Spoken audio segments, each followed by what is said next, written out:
Right. Good evening, everyone, and welcome to the zoo. The minions with me tonight are Useless, Hello, how goes it? Adam, Hello. Traveling Exhibit, JenTMaxi, Hello. and of course, or rather not of course, because it's a Friday and it's not always me, but once again, I am the keeper for the night, Sanguine. How are all of you doing tonight? Life and kicking. Better than the alternative. I'm very glad it's Friday. Yep. Though, unfortunately, Friday is my Sunday. Dude. So I'm at the end of my weekend. And tomorrow I'll be going back to work. But this week is the week that I have a 3-day work week. So that works out well. That's good. Yep. I've worked the holiday, so I get off on Tuesday. And you get the extra money. Yep. Sometimes I didn't mind working on the weekends, depending on where you were, what shift you had. Sometimes the weekends were kind of nice because by the time Monday came around and you were kind of halfway done your week, everyone was just starting yours. Mm-hmm. And the weekends, legit, depending on where you work, can go by in such a quick hurry that you don't even blink. Whereas Monday shifts just drag on for no fucking reason. It's just a regular day, just like anyone else, any other day. But for some reason, they just seem to go at half speed. I don't know. You know, I always figured everybody was working for the weekend.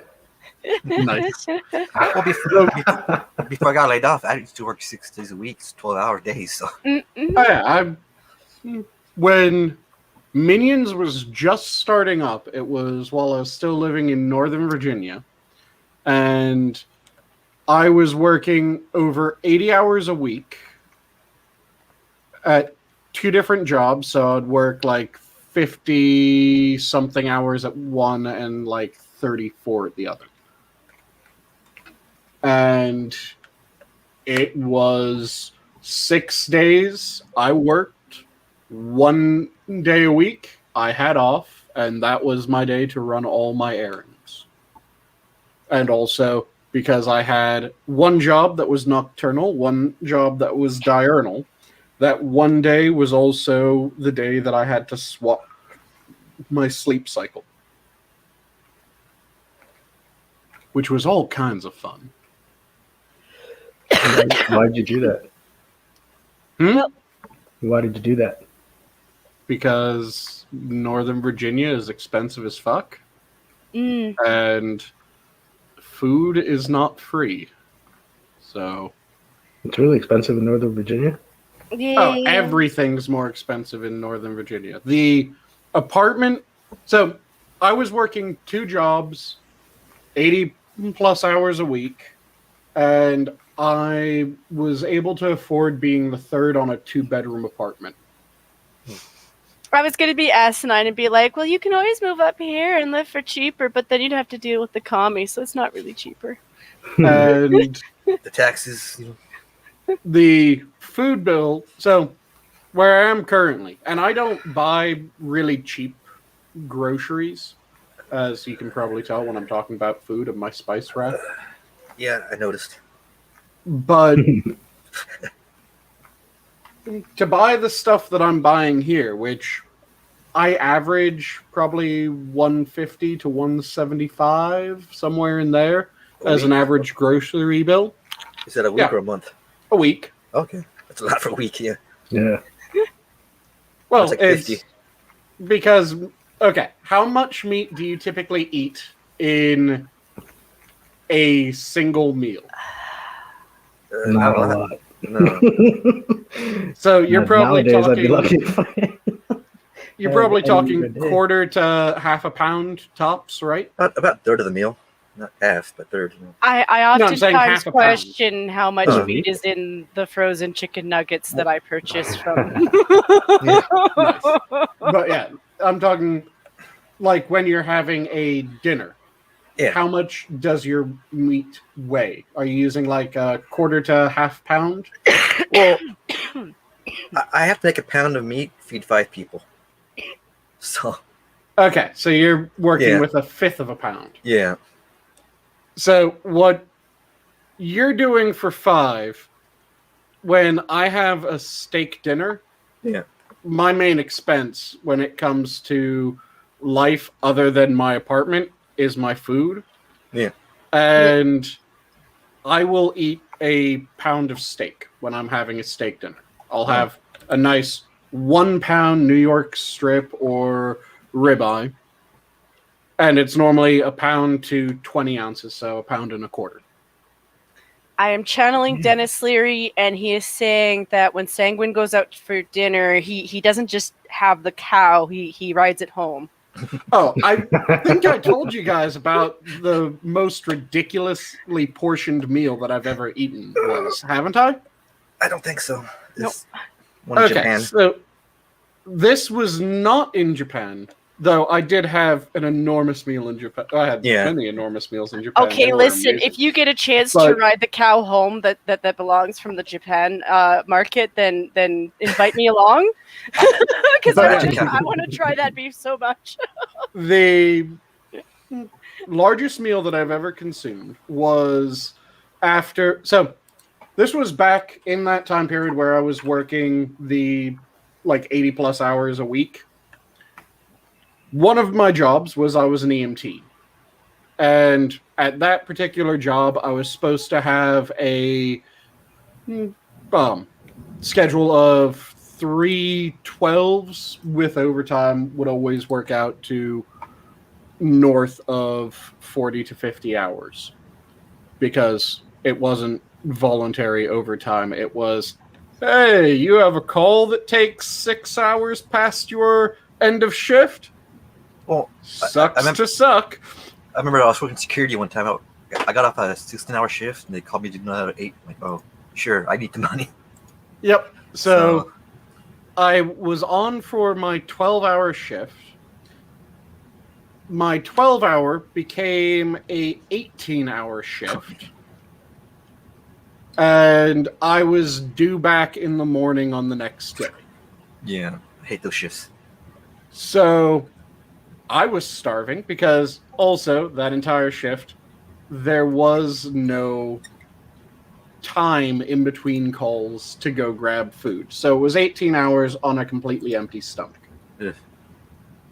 So I was fucking starving when I ended up getting near my home. And where I was living at the time, there were a bunch of absolutely amazing Asian places. Oh, yeah? Including an all-you-can-eat Korean grill. Oh, nice. Oh, yes. So I went. Buffets, so I went to the all-you-can-eat Korean grill, and the way that worked was there were 2 all-you-can-eat menus. There was menu A, menu B. Menu A had a bit more of the choicer cuts. Menu B had more just kind of standard. Menu A also had some of the weird offcuts. So I went menu A because offcuts and higher quality cuts, fuck yes.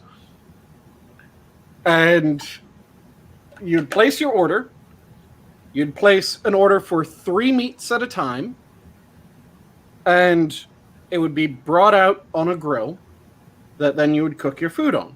Every portion of meat was 8 ounces of meat, so a half pound.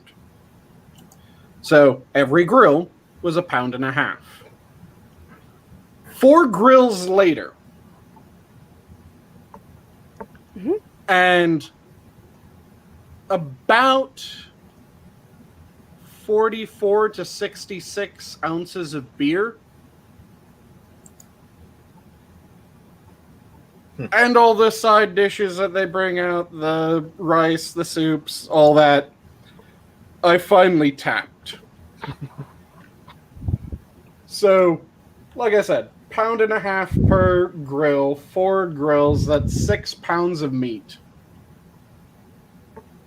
Plus, again, the 44 to 66 ounces of beer. That's a lot of beer.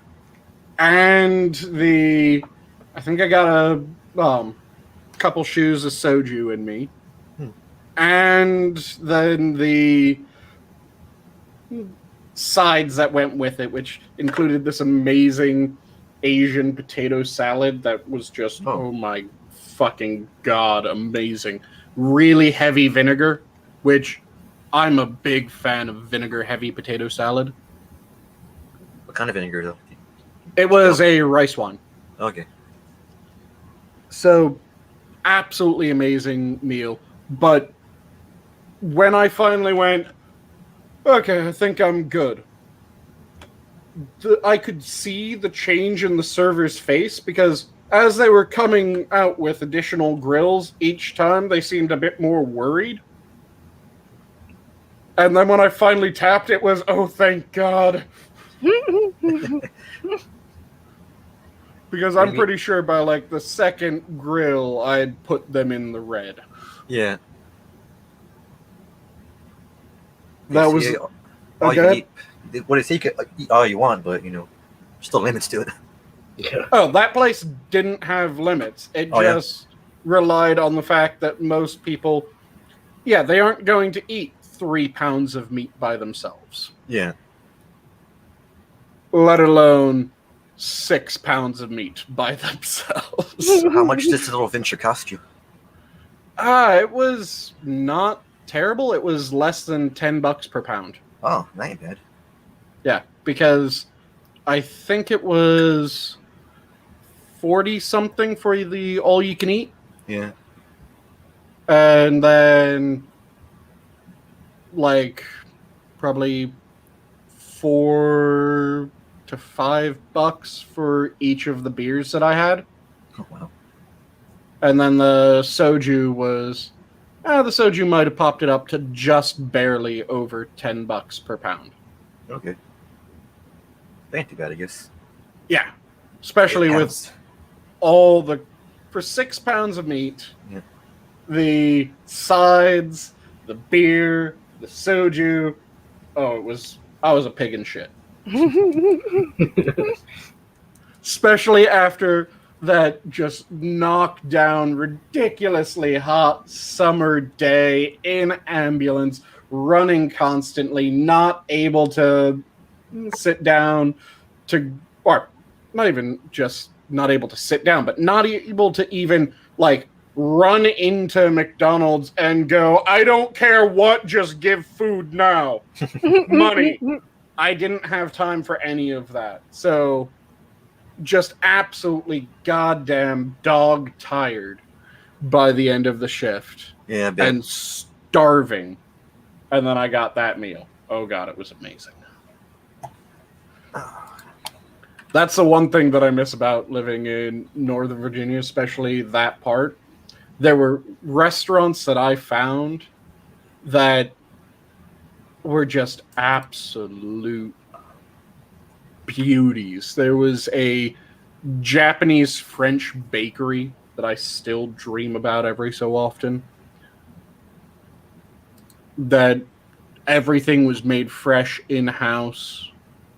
I'd go there if I woke up early enough before my EMS shift, grab a bag of Japanese French baked goods and take them to work with me. Yeah. Then there was 3 different Korean grills all in that area. An amazing sushi restaurant that the sushi chef took a liking to me the first time that I went there. So every time that I went there, if he was there, it was, oh, here, have this, have this, have this, in addition to whatever else I'm ordering. So I'd get like 3 free things thrown in because he would just constantly be trying to develop new dishes and experiment. Yeah. And the first time that I showed up, he handed me just this really simple dish that he had made up and asked what I thought of it. And the flavors were just unbelievably perfectly balanced. So I told him about what I thought about it, and that was, from that point on, every time it was, here, I'm making something new. Try it. Let me know. Should it go on the menu? Which was amazing. And Hey, Pat, how goes? Hi, Yeah, Pat. But yeah,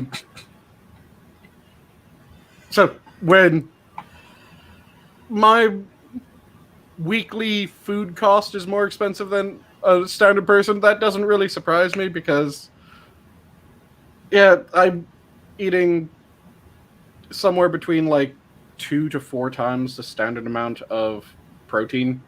Yeah. Well, you're a big guy though too, so. Yeah. I'm 6'1", and I'm no longer as heavy as I once was.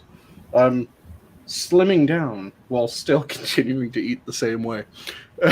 And I'm now 6'1" and 269. Nice. Very nice, dude. Yep. It ain't easy, and it kind of goes in stretches. At least for me, it has been. Yeah, for me, I'll lose a pound or two, then I'll hover at a weight for a few days, just kind of plus or minus a pound, maybe pound and a half, and then I'll drop another 2 pounds. Nice. And that's just been the routine that this seems to be going with. And I What? don't know why I'm losing weight, because, like I said, I haven't really changed my diet. I'm still... My dinner are Maybe you got pounds a of meat. tapeworm. Maybe you got a worm. You know. No, I don't have anything like that. That I would know the symptoms of. That I would know how to deal with. This is just a happy little thing. It seems Yeah. like my body's metabolism decided that it would unfuck itself. See, I used to be 130. Now I weigh 180. I'm like, oh great. Yeah, the lightest that I was when I was in college was I reached 250 pounds. I've always been a big guy. I was a football lineman in high school, and, well, not just in high school. From 1st grade to 12th grade, I was a football lineman. And I've done powerlifting and shit like that, so I've always been a big guy. Yeah. In high school, I had issues raising the bar for weights by itself without the weights on it. Yeah, that was never me. Yeah. There's one machine that I've only ever seen in my old high school's gym, and I desperately wish I could find a gym that had it. We just knew it as the Bear. It was this one machine that I'm pretty sure was probably designed as a football weightlifting machine, because the way that you used the Bear was you'd get down into your 2-point stance, or you could go down into the full 3-point. It had a shoulder harness that would come down and you'd dig your shoulders into it. And then you could put, on that particular instrument, just over 1,400 pounds on it. And the way that you used that instrument was you'd have your feet planted firmly on the ground, and you would push up at an angle, just like you're hitting someone in football, driving a sled or anything like that. And you would just drive up, hit the top of the extension, and then slowly lower it back down. I haven't seen it at any other gym. It was fun as shit. It was a good exercise. And it was the instrument or the machine that my team's linemen all competed on my freshman year, because we would just hit the weight room, and when it was leg day and we decided to start having the whose dick is bigger competition, as teenage boys are wont to do, the Bear was our normal go-to. And it would be, okay, let's load up a bunch of plates. So we'd start at like 600 to 800 pounds. And everyone that could do that would then start slapping additional plates on, and we would keep going until only one person was able to. And like I said, I found out the highest weight was just north of 1,400 because fuck yeah, I found out. And I found out I could rep that shit. It was fantastic. Yeah, I love that machine. I don't really exercise anymore. Let's go for walks now. That's about it. I really love weightlifting. I had the problem of finding spots for weightlifting. Because I weightlifted in high school. That was really easy to find a spot for. I would go with the rest of the guys from the football team. So they would be able to spot, and I would spot for them. Then I weightlifted a bit in college, and that was because I had a few friends that wanted to learn how to lift weights and wanted to get into the gym. So I would show them how to lift weights. I would spot for them, and I would have 2-3 people that are able to co-spot for me.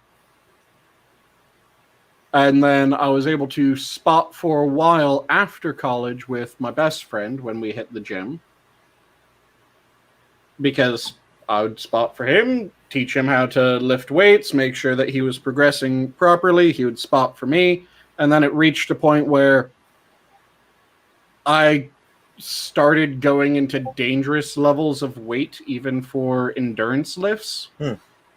So I was doing 300-pound endurance lifts. Endurance lifts are 50 reps a set at bench. Which, once you start going over 300, it becomes more difficult to find a spotter. And I just wasn't able to do a 4-weight rep, because if I was doing 300 at 50, I probably would have been pushing the 4 to 5, if not higher, pound mark for 4-weight bench. Yeah. You should probably join one of those strongman competitions. I've thought about that many times. I keep on wanting to see if there's any school in the area that, by school I mean just like training group rather than a actual school, but see if there's any group that does like Celtic Games training in my area, because it would be fun to train up for the Farmer's Walk or Kebitos or Sheath Throw. Damn it. Now I just got the image of Sanguine tossing a giant fucking boulder.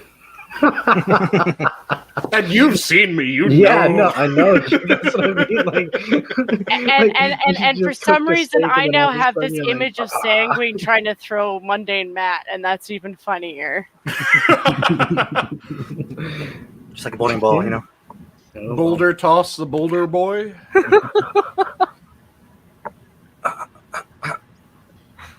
Yeah, I've always been built like a giant dwarf, and I still think that when Inquisitor came up with that description, that just became the best description.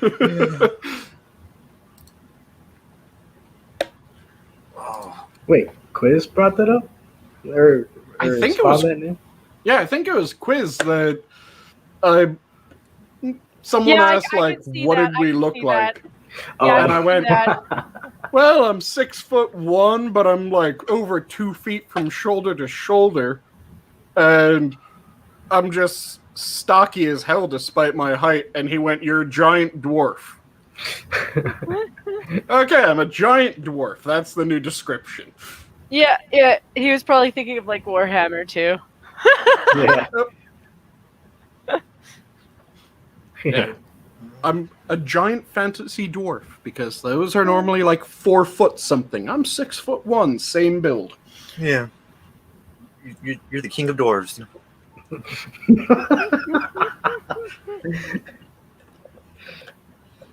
Even when short people got no reason.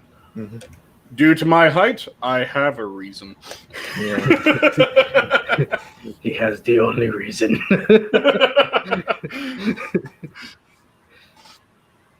But yeah, have any of you guys seen interesting news or Mm. anything that riled you up any?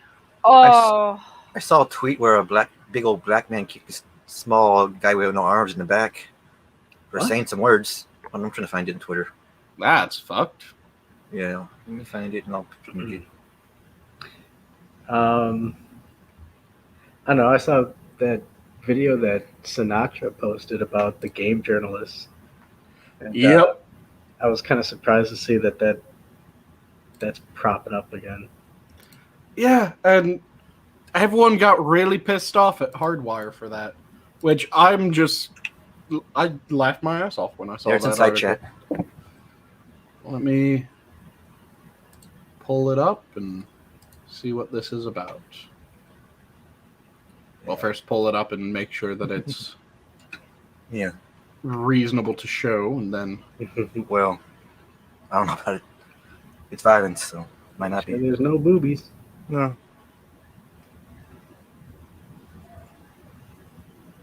I mean, you can show us. okay, yeah, that is fucked.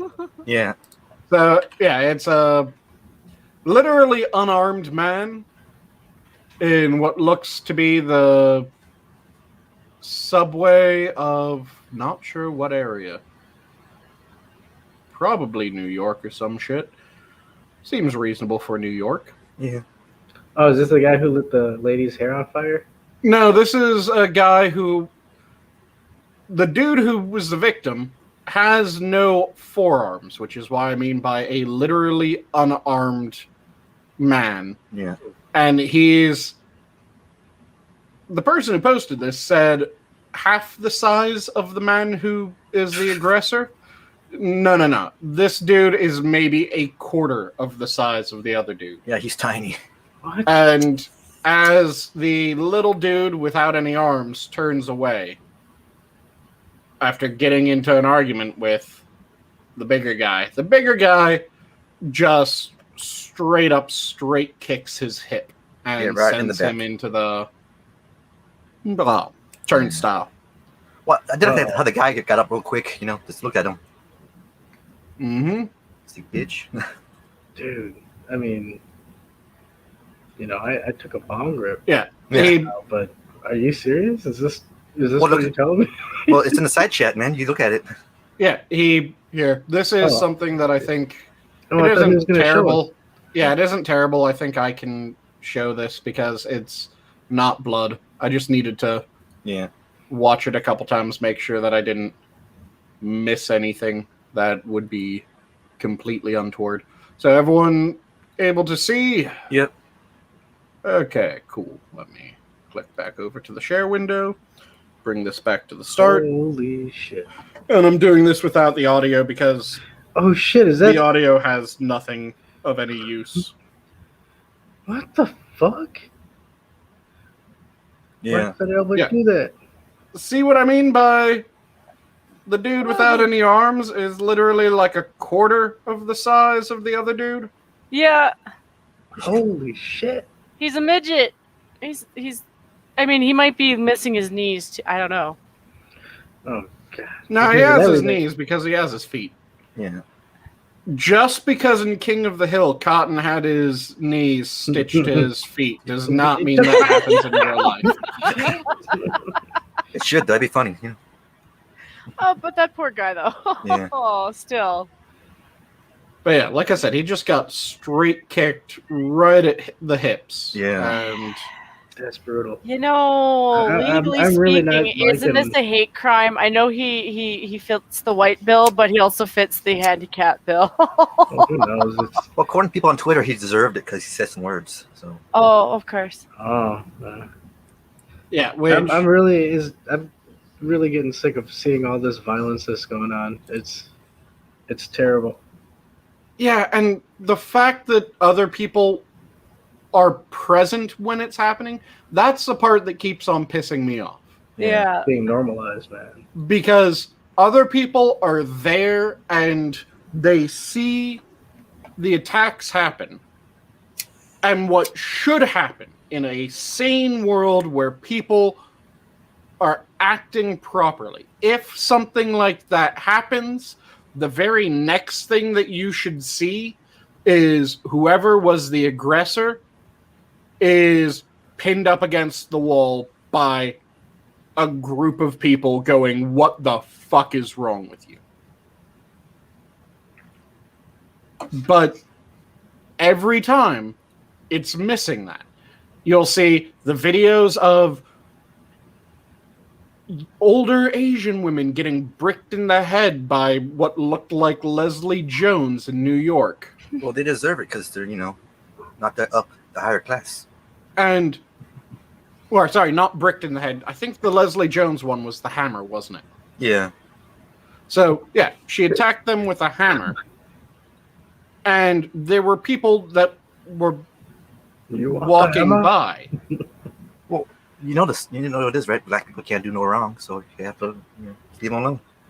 I don't give a shit. Yeah. You see someone getting attacked by a hammer, and if you have the ability, if you aren't able to, I understand. Going after someone that has a weapon is a massive risk.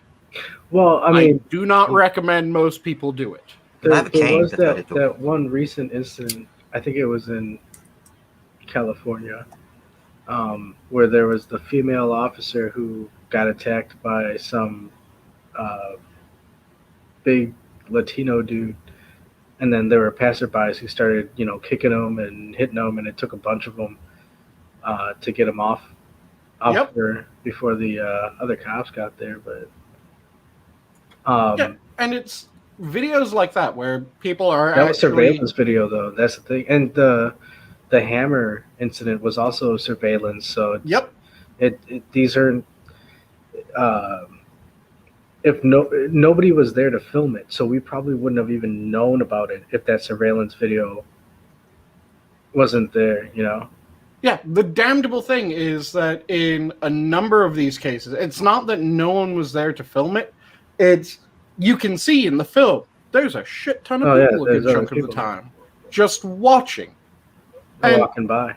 Like I said, I do not recommend people charge someone with a weapon because I've covered this before, especially with knives. A lot of people seem to have this mental image of, well, cops should just be able to disarm someone with a knife. I mean, there are ways to do it, but they have to be trained to do it, though. And even with those ways to do it, you still mess up. Yeah. Well, it's not really that you can still mess up. Even with those ways of doing it, you will be cut. Yeah. It is not if you get cut.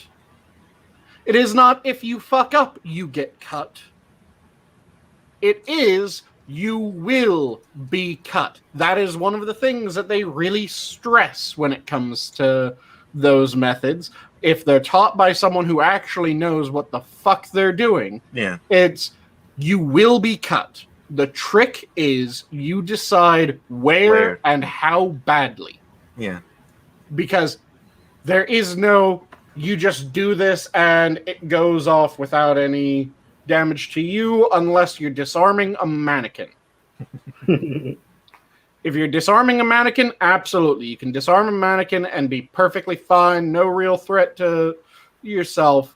If you're dealing with someone who is able to move and it isn't a ridiculously unmatched competition. Like if you had a 5-year-old with a knife versus an MMA fighter. The MMA fighter, probably will be able to disarm the 5-year-old without even getting so much as a nick. But the vast majority of fights that people get into are not that sort of lopsidedness. Yeah. And you choose what your sacrifice is, and you move. Once you've chosen your sacrifice, once you've chosen that, you do not hesitate. You just go. Because the moment that you try to hesitate, the moment that you try to do anything, you're fucked. You're now not just getting the cut in the sacrifice, but you're getting the cut in other areas.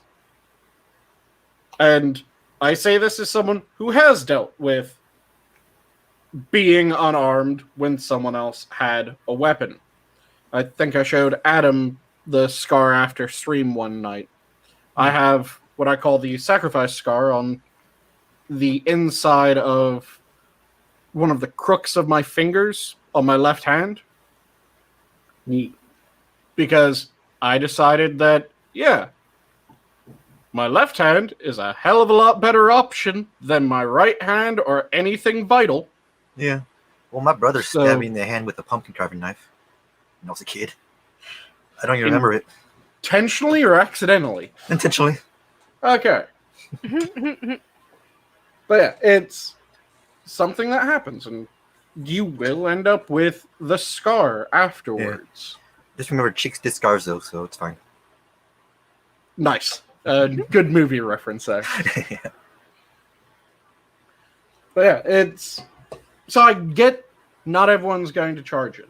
But when there's 10 people watching someone beat down another person... Yeah.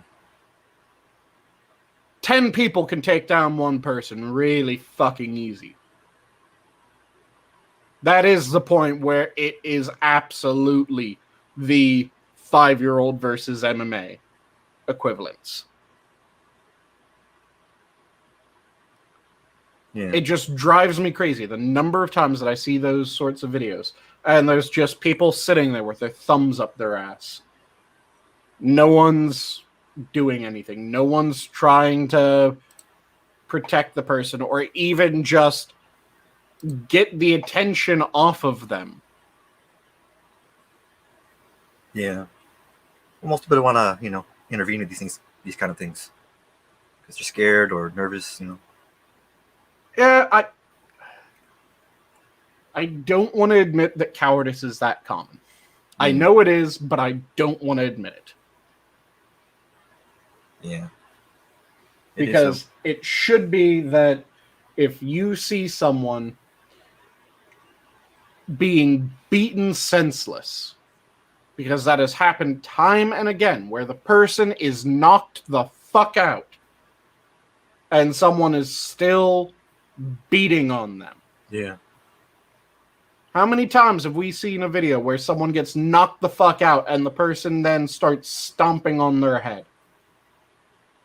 A little too many. Especially at these protests these days, Yeah. And that's another thing that pisses me off, because it's always, well, you just bring up these incidents and you don't talk about the vast majority of peaceful protesters. I don't give a shit. If I'm at an event and people on my side start doing something fucked up, like beating a man unconscious and then continuing to stomp on them, my response will be to fucking spear tackle that son of a bitch and get them off. Yeah. I mean, I couldn't do that, but I'm not built for it. If it is absolutely the responsibility of the people that aren't doing shit like that to make sure that the people that are get caught.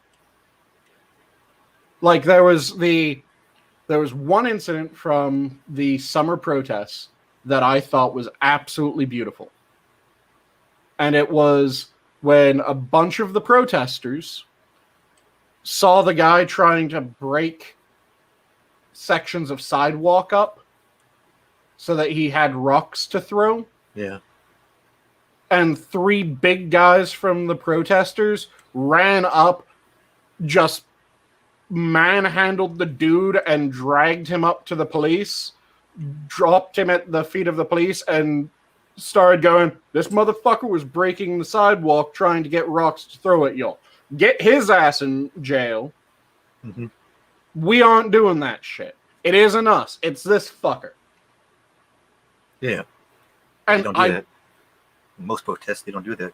Most they don't. That time they did. And yeah, those guys, I would never say were at all involved in that shit. Yeah. Because they made their stance crystal goddamn clear when they saw it happening and they went, nah, fuck this. Yeah.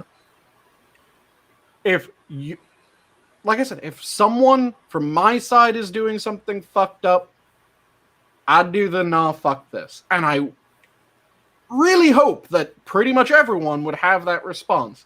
But these protests keep on showing, or these riots to be more accurate, keep on showing that that is a vanishingly rare characteristic. And it pisses me off because of that.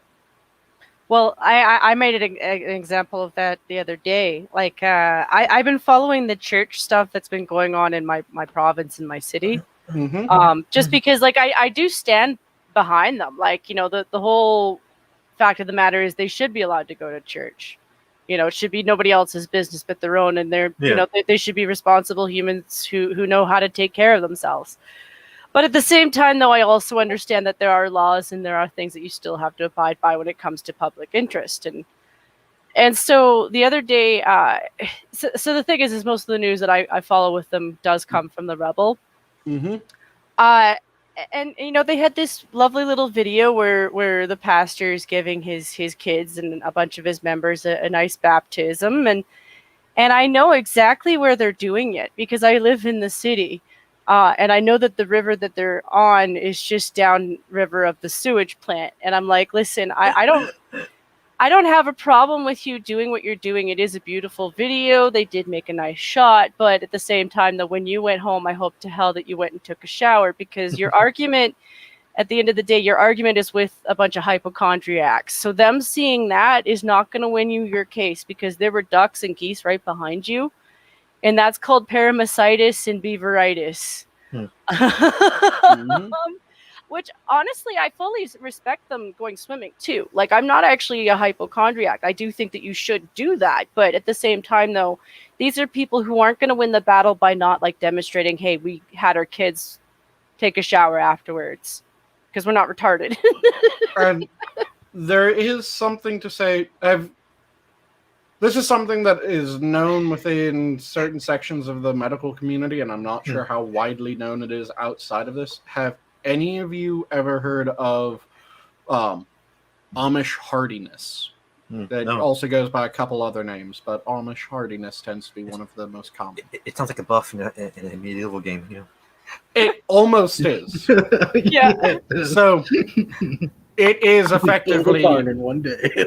So it is effectively the Morrowind disease resistance buff.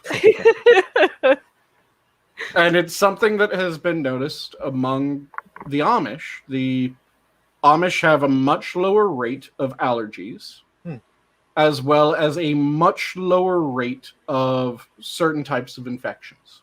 Well, I was watching this video. They say our cleanliness is making us more whatever that word. Allergic? Something's making us more allergic? Allergies, you know, because you have parasites in us that are symbiotic, but you don't have it anymore, so now you get allergies and other things. That's what they're sterilizing. Theorizing. The thing that they came up with is... That's totally why I don't like onions. No, it isn't. Don't lie to yourself, don't lie to us. The going theory for why there's this trend within the Amish community is that they are more commonly going outside, going and working around a farm, getting dirty, going through effectively what used to be life, and those small, constant encounters with other things. And yes, that Skep just put up the link for Amish resistance. And let me... Excuse me. Well, there's always been something to be said about letting your kids play in the dirt. You know, like Yeah. you know. You cut out there, Chin. And let me do it this way. Whoa. Is that a new feature? Being able to show a comment like this? Yeah, it's like pop-up video. We've had the ability. We just don't always use it. It's- When someone really says something that I want to kind of highlight, I'll click on it occasionally on my nights, but That's cool. let me quickly just Well, we should use it more often. type this in because unfortunately, when I'm using it through StreamYard, it doesn't allow me to copy and paste from chat like this. So, like I said, the ongoing theory of it, and I'll be double checking that this is still what it's saying in this article once I finish hand typing this, which is a bit of a cunt and a half. But Well, you think that's difficult. You should try toe typing it. That was bad. Yeah, sorry I was muted. I was enjoying the rest of my not a problem. hot wing dinner. Yeah. The last that I checked into it, the theory was, yep, it is still the same one that's being reported in this paper and here, because this is from the Gov. Oh, thank you. They can't really get pissed if I... Oh, believe me, I can. The plans for laxatives in my brother's ice cream next month. What? See, there's this thing called his air conditioner, and there's this thing called us sharing power. And like every hour to 2 hours, he's just like, I'm going to see if I can turn on my air conditioning. And every single time he does, it force powers my computer off. And I'm like, sir, I just spent $1,700 on this computer, and I understand that this apartment is hot as shit, and I hate it too. But if you ruin my computer, Have you looked into getting a UPS? yes. Because that will definitely help with that problem. I mean, Yeah. you can make one out of car battery pretty easy. Yeah, but if you get one, then you aren't going to burn down your house. It's only 12 volts, ain't that hot. Except if you wire it wrong. Yeah. It won't kill you. It won't kill you, but it can absolutely start a fire. Yeah, my building is not built of the best materials. Like, it's good against winter, but I wouldn't trust it against fire. Yeah. But yeah, it is... When was this paper published? Oh, this paper was published back in 2017, so it is more recent than the one that I had originally read, but it's still the same thing that seems to be winning out the ongoing research into this, or this might have been effectively the cap on it, but it is that they are out working on a farm. They're being exposed to different microbes, different allergens, and all that shit, and it slowly builds the immune system. Just like, so there is a classic example from literature that isn't as true when it comes to real life versions of what it's talking about. Oh, yeah? Yeah, there's the idea of the person who's become immune to poison, where they take small doses of the poison and they build up their tolerance and then they're good to go. I say that isn't quite as accurate because there's a lot of poisons that are poisons that just kind of build up in the system. Yeah, rather than get processed out. kind of like mercury. Yeah, any heavy metal poison. Yeah. So it's less true in reality, but everyone knows the idea of developing immunity to poison by taking small amounts of it. Yeah. They did that, what, Princess Bride? Yep, Did they really? iocane Yeah. powder. Oh Yeah. shit! Yeah. Well, Iocane powder, I which think they is- get the idea from like anti-venom, like you know how they kind of make anti-venom from like basically using it on horses and then siphoning it out of the blood and shit like that. I think for some reason people get the idea that that's what you can do. Well, the thing is that there's certain poisons that you can kind of do that with. It just requires an insane level of care. Mhm. And then there's others that no, just no. Fantasyland. Yeah. Like someone developing an immunity to arsenic. No. Hmm. No. Someone developing an immunity to TTX? No. And the reason why no for TTX is you guys have heard me say it's the dose that makes the poison before, right? Maybe. Nope. So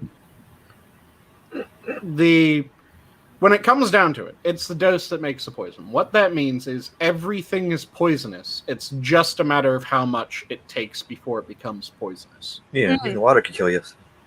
Yeah, water can kill you. You can overhydrate and become hyponatremic. Yeah. You can kill yourself with iron. In fact, iron poisoning is one of the nastiest types of poisoning on Earth. Because what happens in iron poisoning is that the iron comes out of solution in your blood. So rather than having small amounts of iron diluted in your body and being used within your body to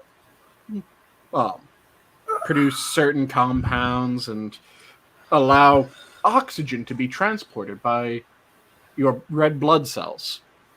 In iron poisoning, you reach such a high concentration of iron in your bloodstream that you're completely saturated. Your bloodstream can't take any more iron, and then you take more iron, so the iron starts falling out of solution within the bloodstream.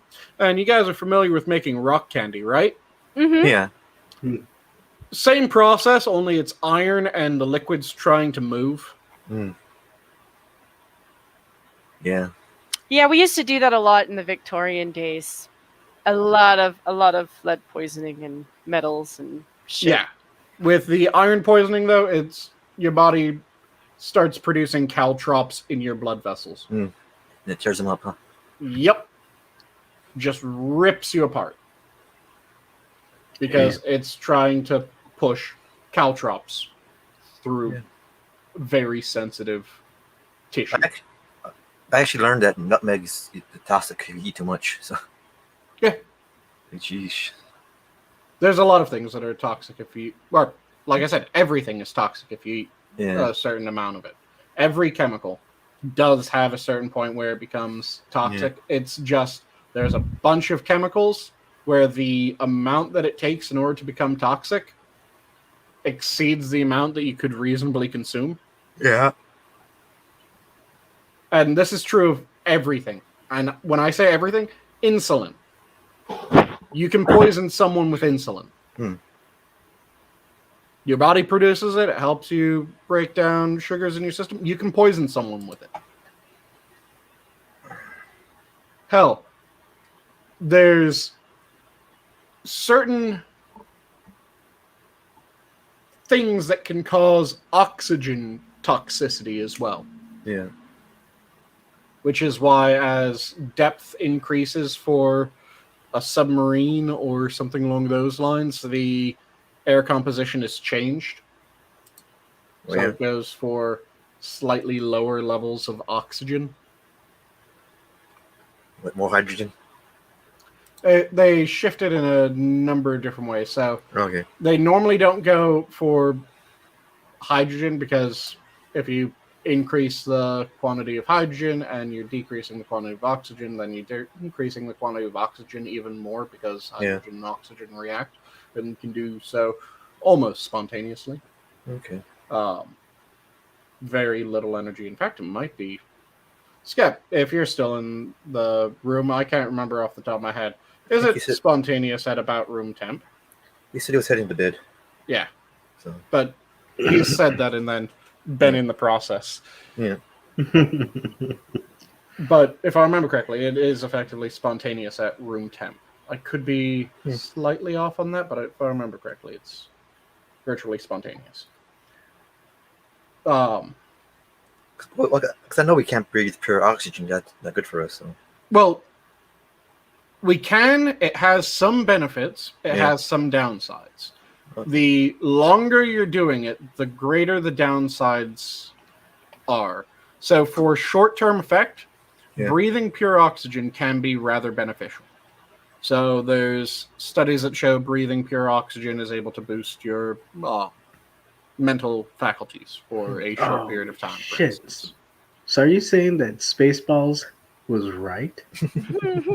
We can open up a can of fresh air? You can boost brain activity for a short bit. There's a number of other things that it can do. It naturally acts as a dilator, a vasodilator. So it just opens up your blood vessels. Yeah.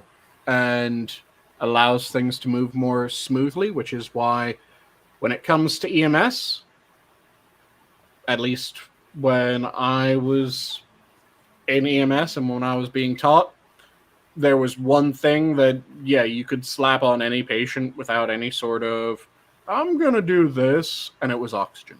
Yeah.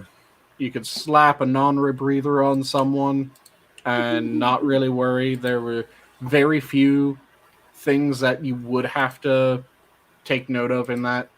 There were some changes as I was an EMT, but again, they were fairly minor. Pretty much everyone you could slap oxygen on. Yeah. Okay. But the farm effect, also the Amish resistance, the Amish hardiness, Amish resilience, goes by a couple of other names as well, is this idea that by being exposed to low levels and rather variable levels of different pathogens and different allergens, it desensitized the system. Yeah. Whereas if you raise someone completely separate from an allergen, the chance that they're going to be allergic increases. The greater the time that it's been, for instance, the greater the time that it's been since someone consumed milk, the greater the chance is that they are lactose intolerant now. Yo, for real? Yeah, it's a smaller effect in certain communities and a larger effect in others.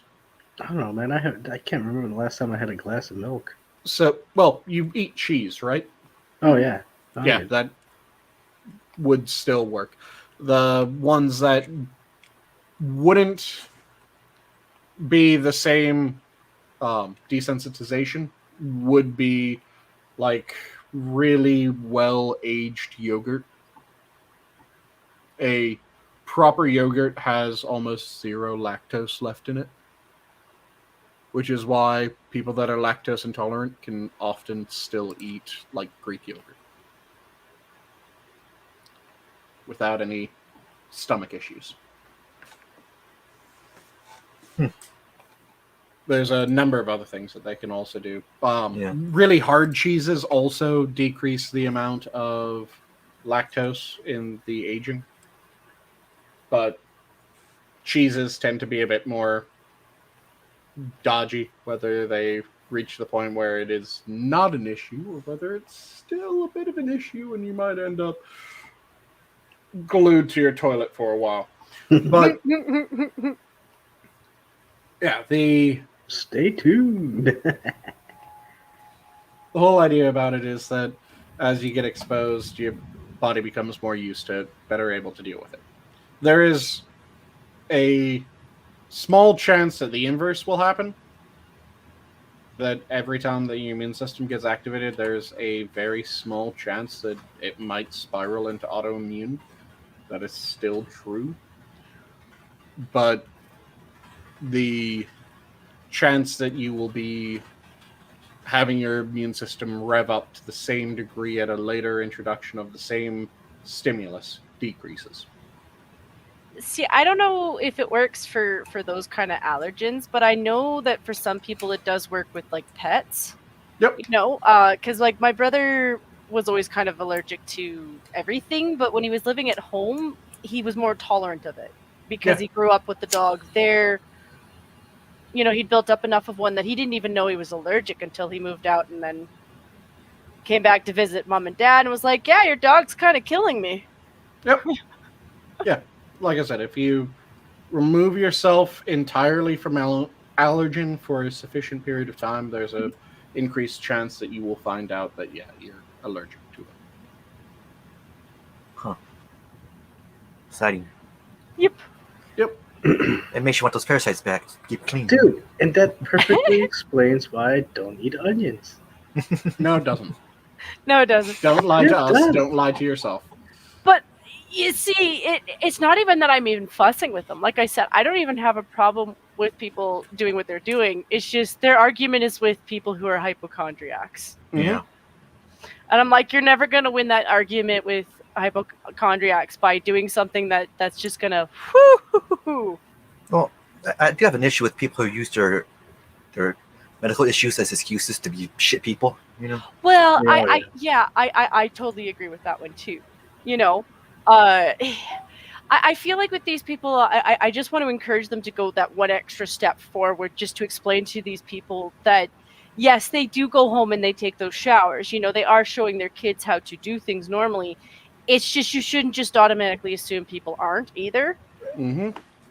But that's the people that's the problem with my country right now is we're kind of dealing with people who make those kind of leaps. So I kind of had to explain that to them. Yeah, and what Useless just said reminded me of something that gets on my nerves ridiculously as well. Oh, Which are the people that, well, I can't help it. I have such and such an issue. oh. You're an adult. You should do. You have to The do way that. that it works is that there's a vanishingly few number of people that, yeah, they legitimately can't help themselves. It's typically when they have such a severe case of something. Like if you are a Tourette's, if you have Tourette's, yeah, you can't really control tics. Yeah. You might be able to somewhat mute certain tics, but not all of them, not all the time. If you have a severe case of paranoid schizophrenia, yeah, there's shit that you can't really control. But barring those extreme cases, yeah, you don't have any control over how something affects you. You have a fuck ton of control over how you act once it does. Yeah. Something can piss you off, and you don't really have control whether it pisses you off to begin with. But once you're pissed off, you can go, let it pass. Or something can piss you off, and you can decide, no, fuck you, fuck everything that you stand for, fuck everything that you've ever cared about, and everything that you have ever done. I hope that you die in a goddamn ditch after being raped by 12 feral cats and then are consumed by goddamn alligators. That's a bit much. Yeah. And that is not a proper response. Yeah. You have to realize that, yeah, you can't really control your emotion. You can control your action. Something can piss you off, and you can choose not to act as if you're pissed off. I'm not saying you just completely deny your emotions. No, you acknowledge that your emotions are there, and you go, this isn't the time, this isn't the place. This is how I can properly respond.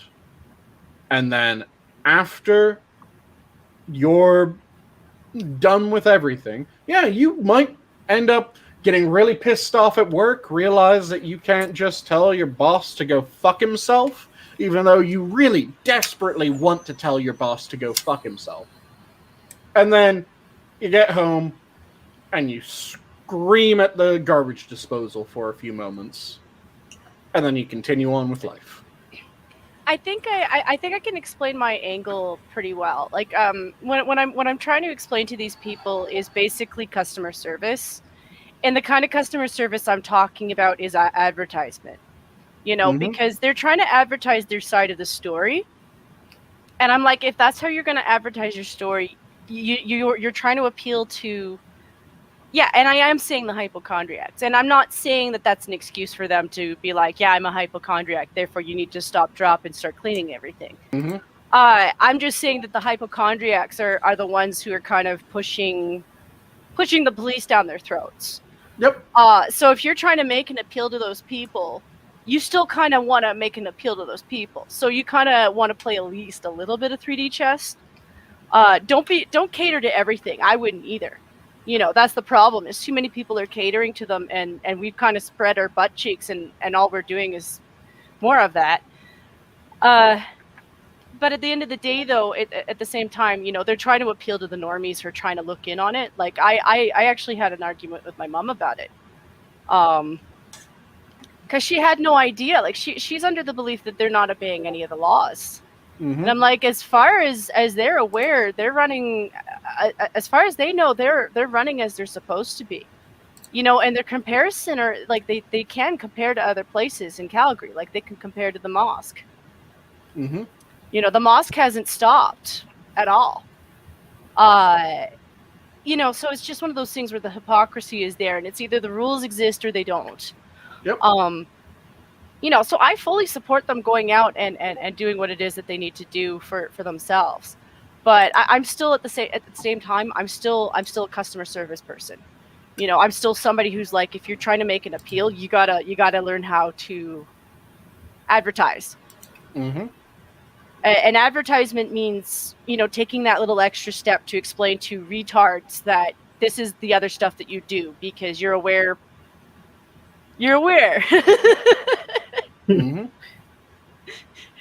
do know in customer service, they do step-by-step instructions, and it doesn't matter.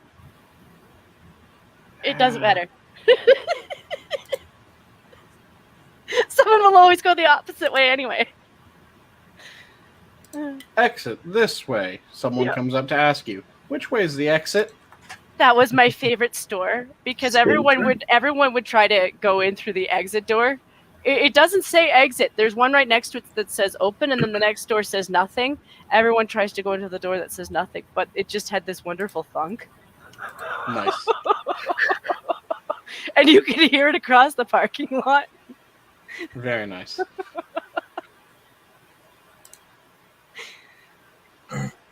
But yeah, it always comes down to, you can decide how you're going to act. Yeah. And don't give people ammunition. No. And don't try to use whatever you're going through as an excuse for however you act out. If you act out, you have to go, yep, that was me. I fucked up. Not, well, you don't understand. I was really having a hard time, and my cat just threw up on my carpet earlier that day, and I don't I don't give a shit. No, I will threaten my brother with laxative ice cream, but that's just because I like to think I'm funny. I wouldn't actually do that. Especially whatever you do, don't multi-dose the laxative. I was just gonna take one of those little chocolate things, like one of those squares. I figure one square is a single serving, right? So if I Yeah. break that into like a full unit of ice cream, he'll get He'll the have point. some looser shits as long as he doesn't eat the entire tub in one go. Hold You on, have to wait. understand. There's a reason my brother is 500 pounds. Whoa. Whoa, okay. Well, hold on. First off, that's a real thing. They have little chocolates that you can Yeah. eat and then poop. Yeah. And then 2, holy shit, 500 pounds. Yeah, my brother's 500 pounds. He's on the bariatric program. He's doing okay, but like there's moments where like he'll make a step forward and then he'll take 10 steps backwards. And I haven't bought ice cream in like probably 2 years outside of like a single serving. You know, like I will walk to the Mac store and yeah, I will buy him one just because I'm not that big an asshole and it'll be like the hottest day of the year kind of deal. But I can't buy legit ice cream because he'll just eat it all. Last year he bought me an ice cream cake for my birthday. I had a single slice out of that cake. I was like, dude, was that really for me? Because I don't think it was for me. Yeah, that's the thing when it comes to people either way overweight or way underweight. It really comes down to you don't just need to handle the food intake issue. You need to actually have them see a shrink Yeah, it's while kind of. handling the food intake issue. I feel the worst for him because there's this point where I've come to the conclusion I'm not his mom. Mm-hmm. And he's spent the last probably 9 years training me to just do things, and it started off like one by one. Mm-hmm. That I realized that like he's just I do go out and get stuff for him and then have to backtrack and be like, why did I buy that? Like this is the worst thing to buy for him, and then I'll stop doing it. And the thing is he can order everything now. Mm-hmm. So a lot of it is his own battle. Some of it is me going out and getting him a treat so I can at least limit it. And then getting the rest of it, like 95% of it is good stuff and 5% of it might be that little treat of his. But even if I do that, it there comes a point where there's his own battle. He has switched entirely over to Diet Pop. And I know most people are like, well, that doesn't do much. But he's diabetic now. So he's type 2. And I'm like, if that gets him started down at least that route, he has gone at least a month and a half on just Diet Pop. And, it's lost him about 8 pounds. So I'm like, hey, you know what? It's better than nothing. Yeah, a straight swap of Coke for Diet Coke, for instance, that can do something. The issue that tends to pop up when it comes to people doing diet sodas is the mentality of, well, I'm being good. I'm getting a diet soda. So that means that rather than just getting the one Big Mac, I can get the one Big Mac and then I can also get a 20-piece order of nuggets. And I'm still being good because I'm having my diet soda rather than a full soda. See, in that regard, he hasn't changed because that part was always the same. Mm-hmm. Like he's always ordered extra. It was always something that would surprise me because we live next to a place that's like a chicken and go kind of place, and they do a surprisingly nice chicken poutine. So it's a fried chicken popcorn on top of a poutine, and it was really nice. So like when we first moved into this place, I would go maybe once a month, and that would be one of our treat meals. He would do a treat meal, and I would do a treat meal. And so I was like, well, if I get him a poutine, I get myself a poutine. My poutine lasted me 3 days because it was massive and I don't eat that much. But for him, it was, one sitting. Every time I'd be like, just one poutine. I'd go to pick it up, and he'd order two burgers because they also served burgers. Mm-hmm. And it was just one of those things. Well, now that I'm here, I have to pay for it. Mm-hmm. You know, I have to buy it now. And he would just do that always underhanded. You know, he would call them on my way over and just be like, "Hey, can you throw this in?" Mm-hmm. And he just didn't understand why I'd get so mad. I'm like, listen, I mean, I'm going to pay for it because it's not their fault that you did this, you know, but I had no idea. And then he goes and he gets, you know, he gets his tests and stuff. So, I mean, this time he did okay because, you know, he switched over to the Diet Pop, but, you know, there's a lot of sugar in food, just period. And, Especially processed food. well, he eats a lot of pasta. I think the one that's going to nail him is the pasta. Because it's not just like a single serving. He's eating like a massive family pot that you would probably use to feed 6 or 7 people. Yeah. And he's eating it in one shot. It's not food. Yeah. No. I can't do anything. I've already kind of walked away from it. Like I just I do my end by buying the food and then trying to encourage him, and then at least purchasing the Diet Pop. You know, like I had to really fight with the diet. And this one's another one, the energy drinks, because he'll order them. Mm-hmm. Was finding diet energy drinks, because that one was actually kind of. You go to a grocery store, there's no problem. You go to the convenience stores, and you maybe have 1 or 2 brands with like a diet, and I'm like, Well, those aren't good for you anyway. they're not, but he's gonna order them anyway. So I figure at least on my end, I can at least get him the ones that he's supposed to be drinking. Like I said, when it comes to people that are either massively over or underweight, Mhm. it really comes down to not just Mhm. trying to control food intake, but also The why is he? Yeah, working on the why. Because if the why is not fixed, even if you were able to 100% control food intake, and you were able to force them to diet by 100% controlling food intake, after they lost the weight, Mhm. and you stop controlling food intake, They put it back they on. would start gaining weight because they will just go back to what they wanted to do. Yep. Which is why it becomes a psych and diet issue. And that's something that a lot of people miss when it comes to that.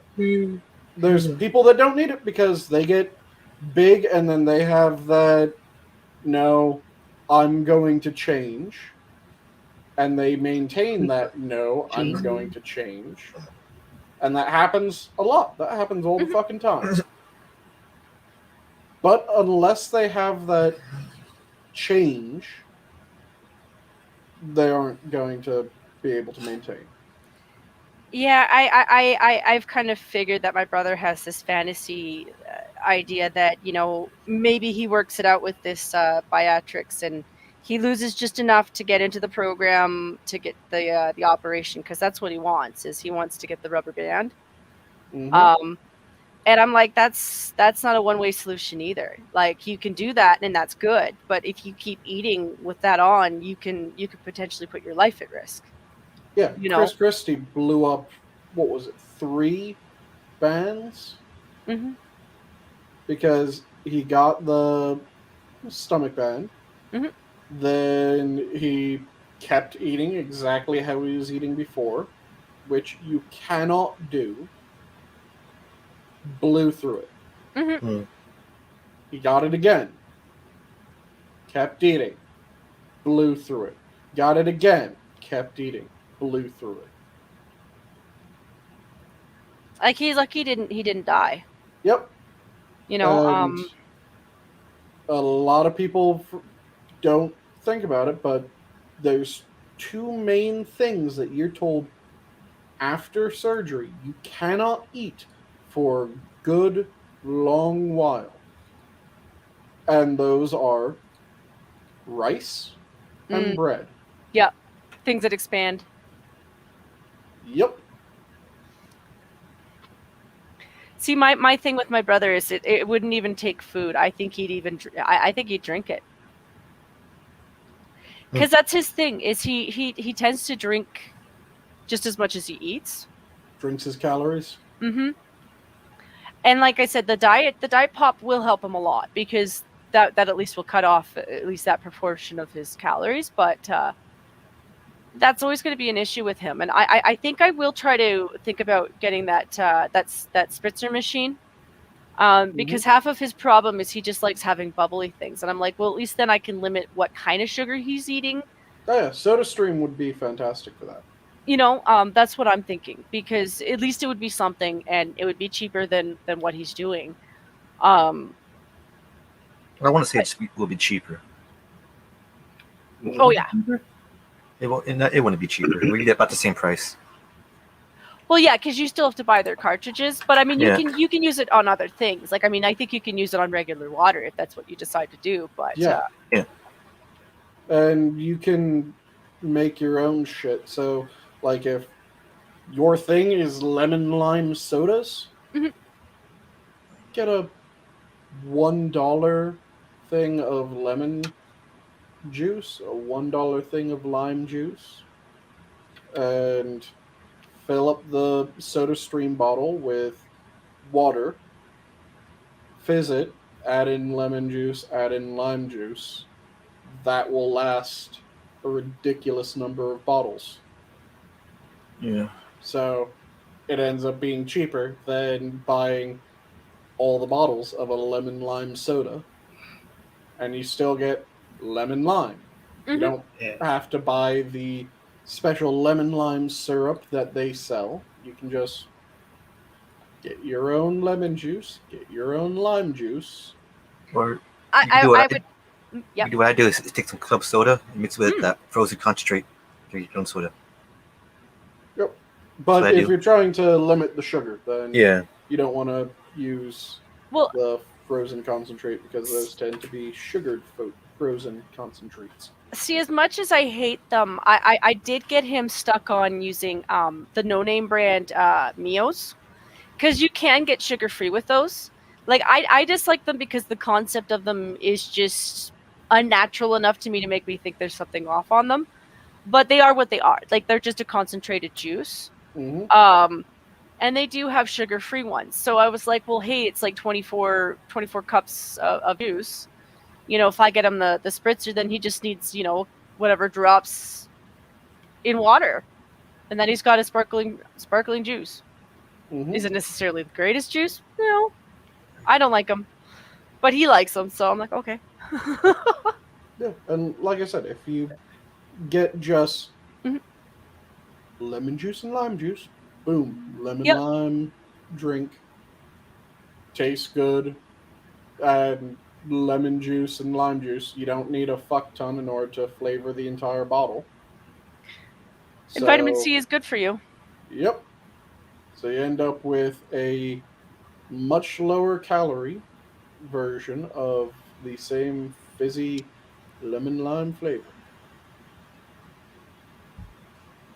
And if you really need added sweetness, go for one of the sweeteners that is a non-digestible sugar. So go for like the what's the one that is monk fruit derived? It's on the tip of my tongue, and it's. Oof, I don't know. There's one that is derived from monk fruit. Let me check. What is a monk fruit?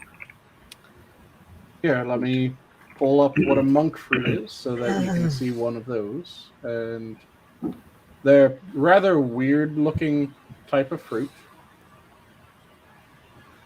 Do they chant? Oh, wow. Okay.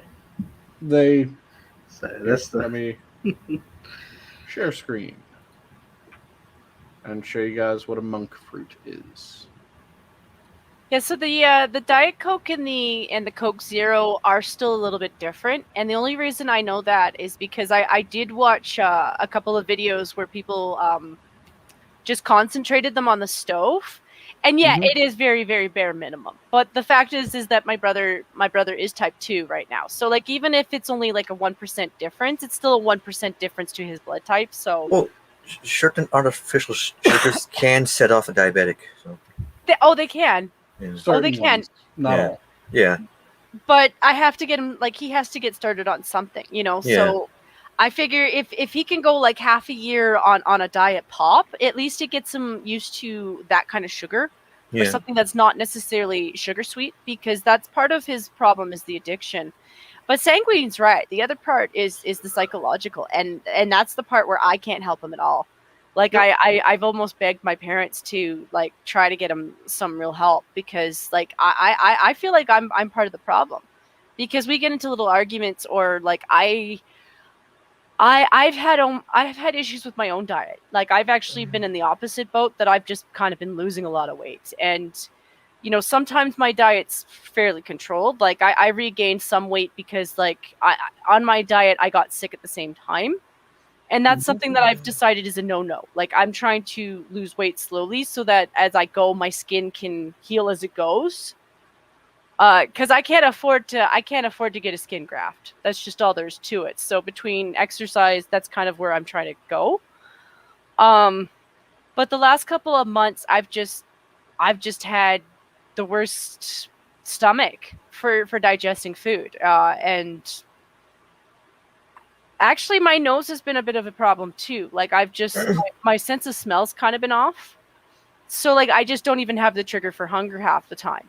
You Mhm. know, so I'll come in and check my day and be like, okay, have I eaten today? And then I'll make sure to have like at least a full meal. And then some days that would just be all I'd eat. And then you know, the last couple months I got super sick. Like I got food poisoning, I think at least twice. And I dropped down to 145, and I'd been up to 156, and that's too much in 1 month. Like for my size, 11 pounds is a little too much. If I'd just been starting my diet, I wouldn't be so concerned about it. But I'd been doing this for like over a year. Mhm. Um, you know, and I've you know, I think when I started this one, I was at 238 when I freaked out, and I was like, shit, I'm almost back up to one. You know, I was almost up to 250. So And you really have to. One other thing that people don't really realize when it comes to dieting Mhm. is that as you begin to lose weight, Mhm. your body does kind of try to stop you losing weight Mhm.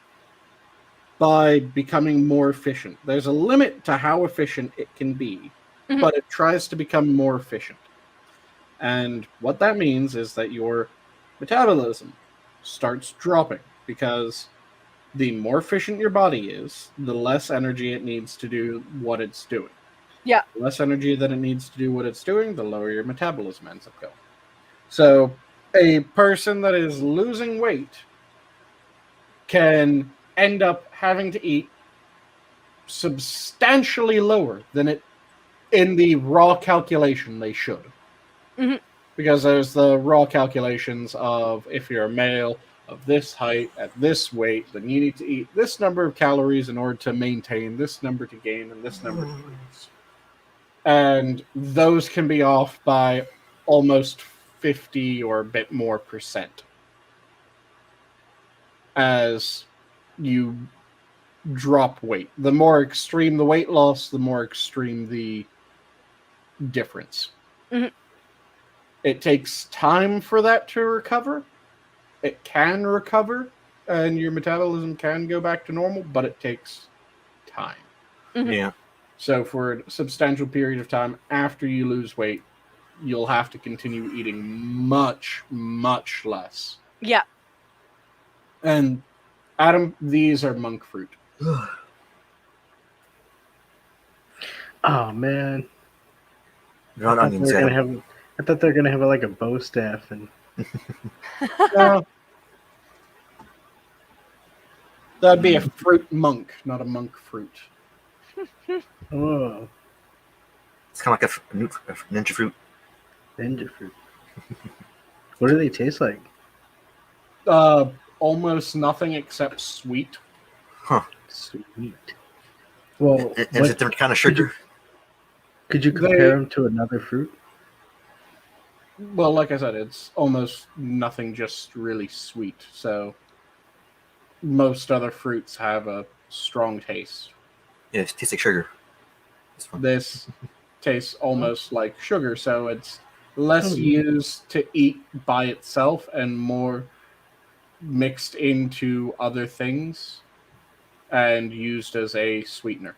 Oh, And yeah, it uses a different sort of sugar. It isn't just a straight glucose, because your Okay. body can handle glucose. That's what your body is really trying to go for. Then it can handle a bunch of other complex sugars. sucrose. So you have sucrose, you have lactose, you have galactose, you have there's a fuck ton of other sugars. Yeah. The particular sugar that monk fruit produces is one of the sugars that your body does not have an enzyme to break the sugar-sugar bond.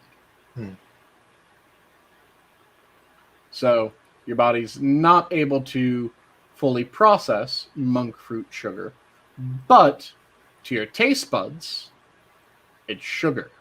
So it doesn't trigger your what? Yeah. So it doesn't get metabolized. And Yeah. so that's bad. No. If it doesn't get metabolized, it doesn't affect you. Just Yeah, it is actually rather good if you're trying to reduce your sugar content without reducing the sweet taste. So have you had it before? Oh. yeah, I've had monk fruit. Is there aftertaste like the other fake sugars? Not really. Okay. So the specific thing that it causes the sweetness is magroside extract. Yeah. And that, like I said, it's used as a sweetener.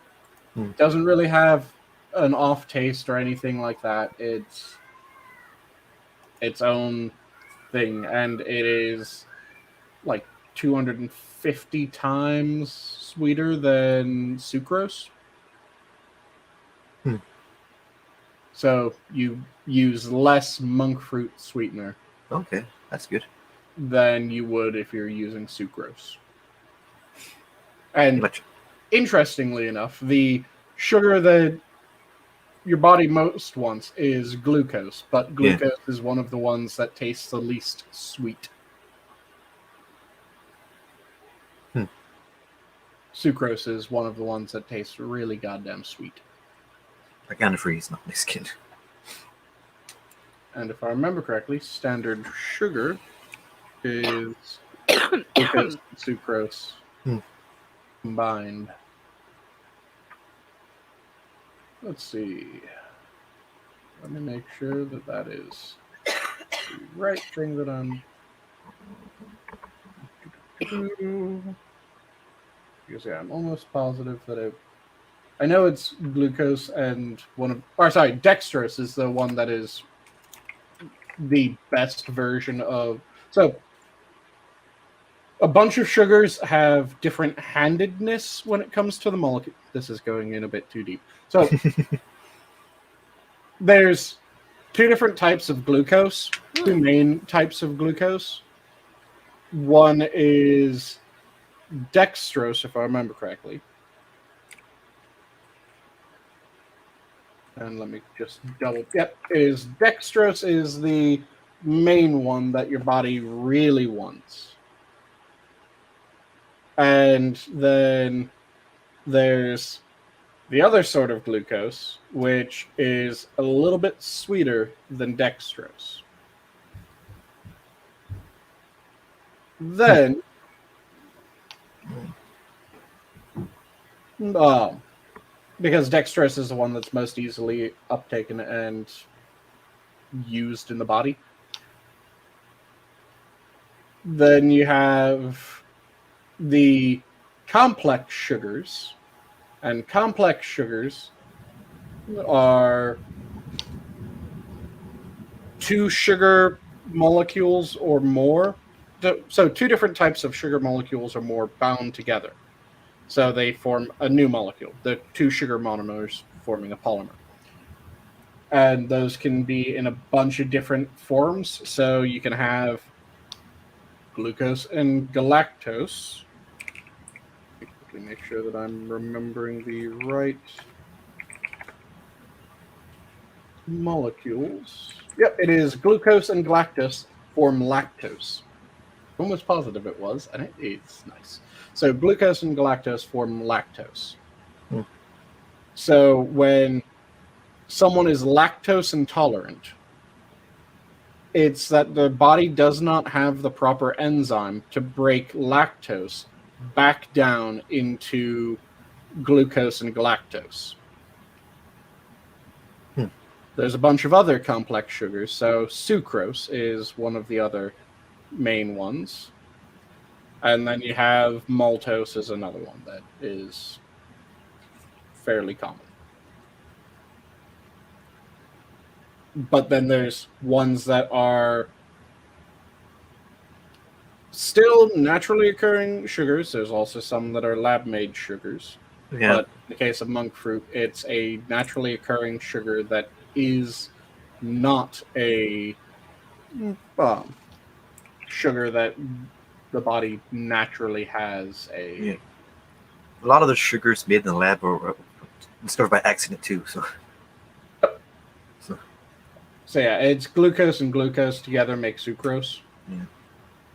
And that sucrose can be made of both right glucose or left glucose, which are confused for people who don't know Latin, confusingly called. Left would be sinister glucose or sinister glucose, and right would be dexter glucose. And that's because sinister is the Latin way of saying something's left, and dexter is the Latin way of saying something's right, which is also where the word sinister comes from, because it was viewed that people that were left-handed were evil, which is why left-handedness was so beaten out of people by the church for an extended period of time. Yeah. That was a fun conversation with the nurse that I got for my coof shot. She's like, "So what arm are you?" I was like, "I technically am dexterous, so it's honestly, yeah, I go with my left hand." I was told by my teacher to shun my left hand. Yeah, and that's where, like I said, the word sinister comes from, because left-handedness was viewed as evil. So if he said that something was left-handed or sinister, it meant that it was evil. And then it lost its meaning of left-handed and just became evil. Kind of like the origin of Guy. All I can say is that between her and I, we came to the conclusion that our teachers were wrong, because if somebody has to use both legs to walk, then somebody who can use both arms should use both arms. Mm-hmm. Yep. Yeah. Right? You always use both arms when walking. I was never that balanced. I was almost that balanced, but I was never that balanced. Whoa, but what about people with 2 left feet? And technically, I think if you... I can't remember the exact distance, but there's a certain degree to which you're able to walk on your hands that you end up virtually losing the ability to shrug. Oh, yeah? Wait, what? Yeah. Huh. Because, You can't shrug? yeah, you end up kind of screwing your ability to shrug unless you muscle train in the opposite as well. Because Yeah. you have competing muscles. So if the muscles that would allow you to walk on your hands end up becoming overdeveloped, it makes it so that your traps aren't able to pull your shoulders up hard Yeah. enough to beat the just natural tension. Yeah, at best you Pulling might them be able down. to. Yeah, at best you might be able to do a push up and make it pretend like you're doing a shrug. But yeah,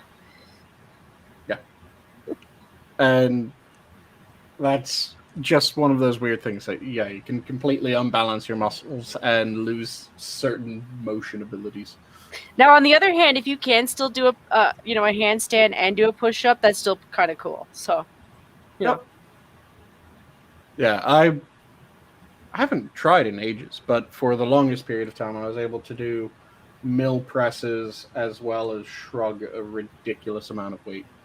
But then I was told I should stop doing mill presses because I had impingement syndrome. Anyone familiar with that? It sounds like you might be, Jen. I'm not. I'm not sure, but it sounds like shoulder problems. So impingement syndrome is when the bones of your shoulder are too close together. Yeah. And really the best way of treating it is to train your traps more. Because, again, just like if you overtrain the muscles in your back so that they're pulling your shoulders down too much for your traps to pull up, if you train your traps, it pulls your collarbone and whatnot up more because it becomes more tense. And that widens up the gap in your shoulder again, back to standard level. Yeah, I don't know if I was humming because it sounded like, because my dad was into heavy archery, like the kind of stuff that I did fuck up his shoulder. Yeah, like the longbow that I have in the other room. Yeah. So I wasn't sure if it was exactly the same because it's sometimes it's not. It can be potentially it can be related, and you might have heard it from people that had that problem. Because again, it's something that can be exacerbated by, for instance, doing military press.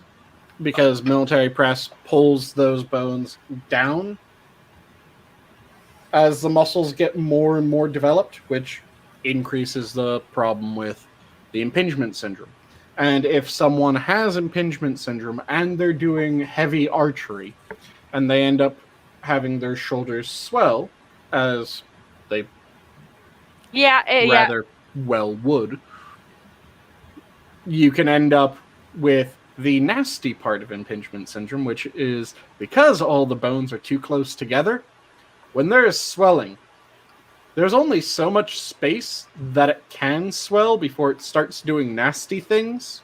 Yeah. And oh, go ahead.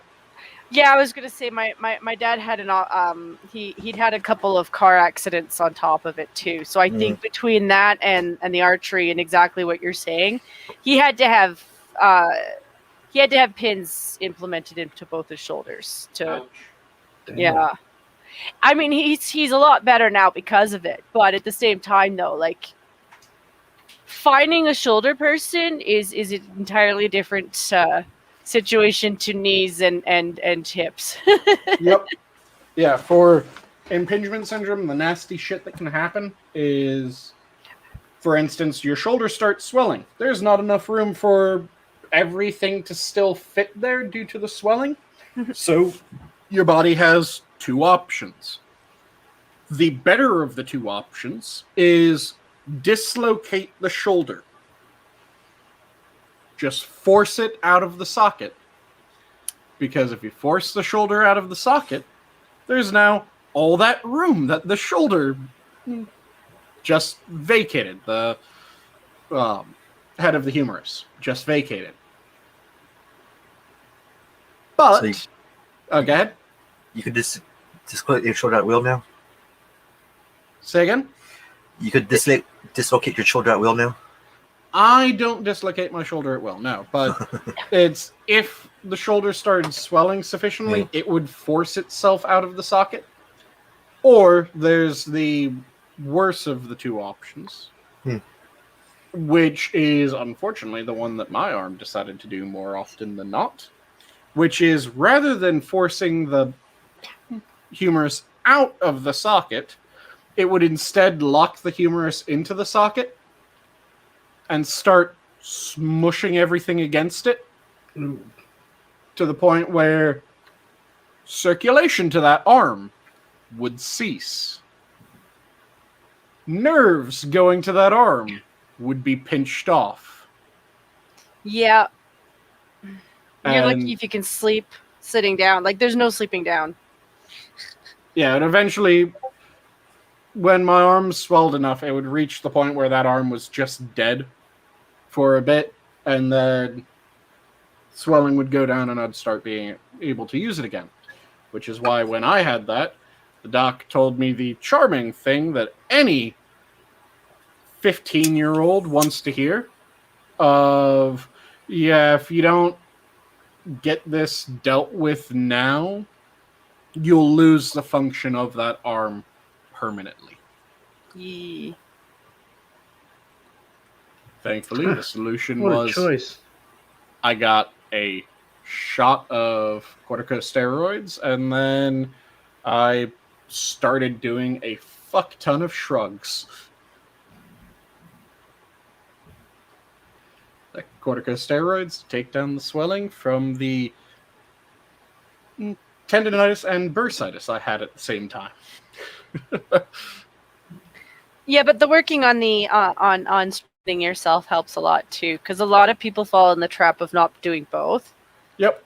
And that's the biggest mistake. You have to do both, and you have to actually keep it up. Like, even after you're done the professional stuff with the doctors, you really have to keep the exercises up. Otherwise, you'll relapse. Mm-hmm.